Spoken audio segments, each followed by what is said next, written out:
দলীয় কার্যালয়ের দেওয়াল থেকে আবর্জনার স্তূপে বীরভূমের বোলপুরে তৃণমূল নেতাদের ছবি উদ্ধার ঘিরে চাঞ্চল্য।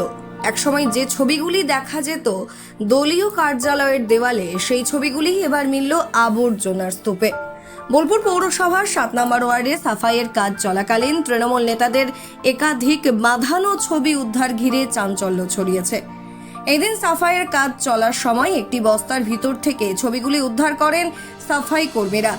উদ্ধার হওয়া ছবির মধ্যে রয়েছে বোলপুরের তৃণমূল বিধায়ক তথা প্রাক্তন মন্ত্রী চন্দ্রনাথ সিনহার সঙ্গে প্রাক্তন কাউন্সিলর সুকান্ত হাজরার একটি ছবি।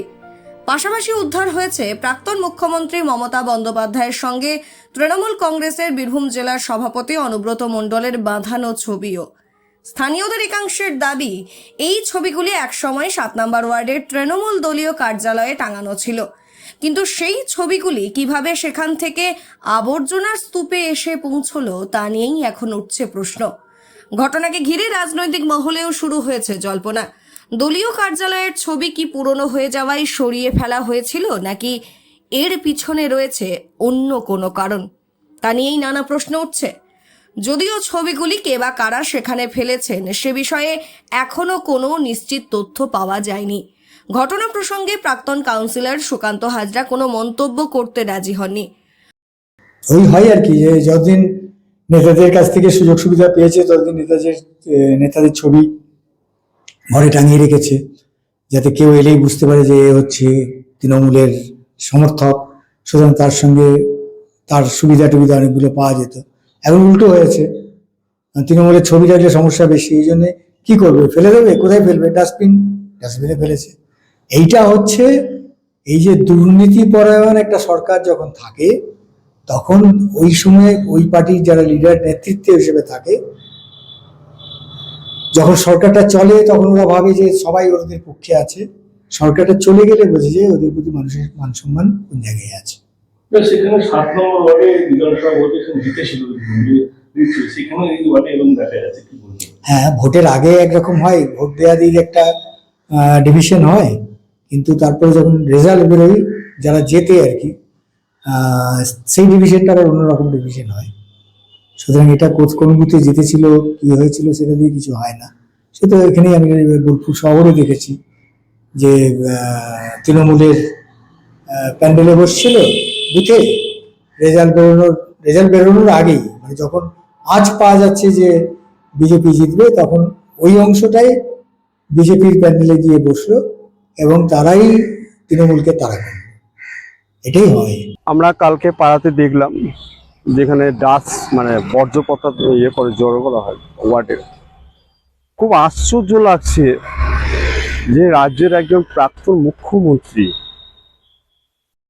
তার যারা সৈনিক, তার যারা অনুগামী, তারই মন্ত্রিসভার ক্যাবিনেট মন্ত্রী ছিলেন চন্দ্রনাথ সিনহা, তার যে হাতা বা চামচা বা তার যে মানে ডান হাত বাঁ হাত বলা যেত, সুকান্ত হাজরা ভুবনডাঙ্গা 7 নম্বর ওয়ার্ডের কাউন্সিলর।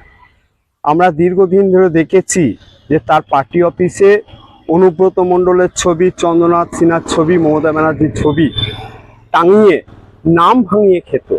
আজকে মমতা ব্যানার্জির দিন শেষ হয়ে এসছে, ফুরিয়ে এসছে, সেই জন্য তারই দলের কাউন্সিলররা তাকে ওই ডাস্টবিনের জায়গায় নামিয়ে দিয়েছে। এর থেকে বোঝা যায় যে তৃণমূলের দলের শিক্ষা কি, কোন জায়গায় তারা শিক্ষাটা দিয়েছে। প্রয়োজনে স্বার্থ ফুরালে মানে এটা বোঝা যায় যে অসময়ে জাগলে পরে ভীষণ আমার মাথা ধরে। অর্থাৎ ওরা সময়ে, যখন সরকার ছিল সময়ে জেগেছিল, এখন অসময়, যার জন্য মমতা ব্যানার্জি বা অনুব্রত মণ্ডল সব থেকে মানে বীরভূমে বাঘ হয়ে মানে বলা হতো।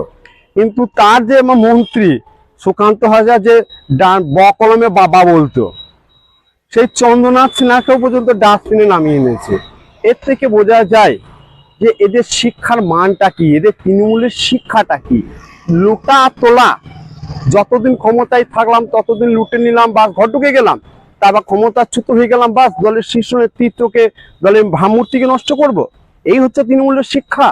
এটা আমরা তীব্র প্রতিবাদ করছি যে আজকে মানুষের দিন আসে দিন যায়, চিরদিন কাহার সমান নাই যায়, আজ যে রাজা ধীরাজ কাল সে ভিক্ষা চায়। অতএব যদি দলীয় কর্মী নিজেদেরকে যদি মনে করে আমি একটা দলের কর্মী, আমি একটি দলের নেতা বা কর্মী, আমার বিশ্ববরণের নেতা হচ্ছে মোদিজি। আজকে ক্ষমতা আমাদের অটল বিহারী বাজপেয়ীজি স্বীকৃতি গেছেন যে সরকার আসবে যাবে, মানুষের উদ্ধার মানে উত্থান পতন হবে, কিন্তু মানুষের প্রতি যে সম্মান বোধ, মনুষ্যত্ব, মানবিকতা যেন তোমরা ভুলে যাও না। এই শিক্ষা থেকে আমরা এটুকু বলতে পারি যে মমতা ব্যানার্জিকে ডাস্টবিনে নামিয়ে দিয়েছে তারই দলের উত্তরসূরিরা বা তারই দলের কাণ্ডারিরা। এটা একটা ভালো শিক্ষা, মানে মমতা ব্যানার্জি একটা শিক্ষা হওয়া দরকার ছিল। নিশুতলাটা তো দেখেনি, আমরা তার সওয়াল করছি না, তার পক্ষে গিয়ে বলছি না,